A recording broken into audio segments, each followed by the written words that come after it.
Hey guys, a very good morning. What is up? Fabio here. Hope you're all doing well. So just to begin with, and before we dive into the dollar pairs and the DXY, I just want to say a very interesting month is coming up because the algorithm is going to be launched very soon and is going to be accessible for all of you. So if you want access to the algo in the near future, make sure to join the Discord server, link in the description down below. And without further ado, let's dive straight into this video and see what is going on. So to begin with, of course, the dollar index, and the dollar index has just been bullish. So as you guys know, yesterday I pointed out that daily level over here, which we had at around 93.382, waiting for a pullback into there before seeing more upside. However, yeah, the dollar index just decided to rocket up in towards the highs. So what we're currently seeing is just that massive bullishness from the dollar index, mainly due to fundamentals in the world at the moment. So I am expecting a retracement in the near future. Looking at the 4-hour and looking at the daily, we can see that we have had quite an overextended move now. So what I want to see is essentially a fake out or a retracement from either this high at 94.302 or a retracement initiated from 94.742. So in these kind of situations where you don't really have very obvious supply and demand levels, or in this case a very obvious supply level, what I just tend to do is just point out the obvious swing highs and swing lows where stop losses and liquidity lies above, to then use that to my advantage to then trade the price, for instance, in this particular situation, back in towards the downside. So instead of using support and resistance where you have massive zones, I prefer just use simple lines on the swing highs and swing lows if there is no supply or demand available. So yeah, that is it for the dollar index in my opinion. We could still move a little bit higher, but essentially I am expecting a pullback in the near future. A pullback from 94.742 would be very obvious in my opinion, also mainly because of the fact that we have a clean move situated above over here. What you often see is that when you have a very obvious fake out or a very obvious swing high, and then after that a clean move to your left, you will often see a fake out and then a very sharp retracement. So let's say we do not see a retracement from this high at 94.302, then I expect a fake out and a retracement initiated from that high above.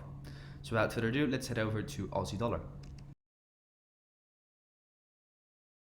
And Aussie dollar, guys, so we've been seeing some bullishness from Aussie dollar over here as of the Asian session, I think, and as we can see, let me see, last night it was initiated, this bullishness.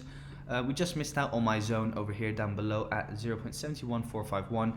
I am still going to be waiting for it. No FOMOing into the market at the moment, just because we're seeing some green and bullish candles. Because as we can see in the future, or in the past, in the past of course, we've been seeing this multiple times, right? 3 bullish candles over here, a few bullish candles over here, over here, over here. And every single time we still have been seeing a push further in towards the lows. So a few bullish candles doesn't mean a lot, especially when those bullish candles are not initiated from liquidity. So I'm just going to be waiting for that level to get hit of mine before looking for any longs on this pair for now. So yeah, that is it for Aussie dollar. Simply said, just going to be waiting. Not going to make it a lot fancier than that it is. So let's head over to euro dollar. So euro dollar has just reached the swing low over here, and as we can see, we are currently stalling at that swing low. And this is kind of what I was explaining on the dollar index, right? If we have a clean move to our left, then the obvious swing low, we often see a fake out on that swing low. However, what you always want to see is that sharp retracement from that swing low. So you want to see a direct retracement. You want to see a direct reaction. In this particular situation, not really getting that. So what I'm just going to be pointing out, just to be sure, because of course we could still see that fake out occur. However, daily price action is very messy in my opinion. So I'm just going to be focusing on the weekly for now. And what we can see essentially is that we have a very clear rally, a base, and then a drop over here from where the pullback or the push in towards the downside was once initiated over here in December 2020. And now I'm just going to be focusing on these basing structures over here. So we have a rally, a base, a rally.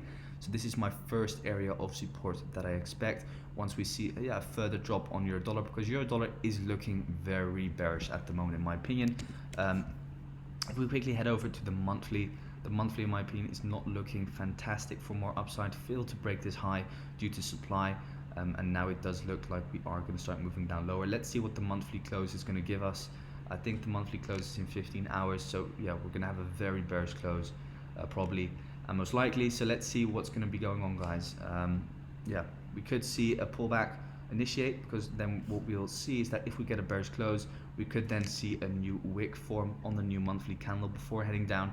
Therefore, we could start looking for some longs from that swing low. But yeah, all of all, these are kind of like the levels that I'm going to be looking at on the weekly. So yeah, focus on these and use these to your advantage. So that said, let's go to pound dollar. And pound dollar, main focus for me is just a pullback and then a further push in towards the downside. Expecting more downside. Looking at the monthly, there is still liquidity down below over here towards 1.30. That's kind of what I'm going to be looking for the near future. I don't really like the price action on the daily and the 4 hour on pound dollar. Very messy in my opinion. So therefore, just looking at it from a weekly perspective, 1.3550 is a weekly level of mine. I know that there is a lot of liquidity situated on the daily over here. So let's say we do see a pullback in towards that region, then I will be looking for further downside on this pair. So yeah, with that said, let's head over to Kiwi dollar. And Kiwi dollar is also moving beautifully. So as you guys can see, we didn't really make a pullback in towards that zone, just moving downwards. So yeah, for me, no trades on Kiwi dollar as of now. But once we reach this level, this is my long-term buying zone, and I am expecting some further upside from it. That's all. I can't really make it more complicated than that. So let's head over to gold. And gold is still in my buying zone. As we can see, we are still reacting to it. Yesterday was a little bit of a crazy day. We saw some more bearishness on gold due to that dollar push in towards the highs. We are forming this wedge, but guys, I'm not going to be taking any trades until we see that breakout occur and we see some rejection on the dollar index, because the dollar index will most likely reject, or the dollar index has to reject if we want to see more upside on gold. That is essentially kind of it. So let's see if we can see some rejection on the dollar index, and that can make gold break out of this wedge from this area of demand on the daily time frame. I will only be entering upon the 618 over here retracement, and if supply is created, or demand, excuse me, I'm not going to be trading any breakout. I'm not going to be trading within this wedge, as that is just too risky for me. So yeah guys, that is all for today. Thank you so much for watching. If you have any questions whatsoever, make sure to ask me through Discord. Always there to help, and I can't wait to speak to you guys soon tomorrow. Once again, thanks guys.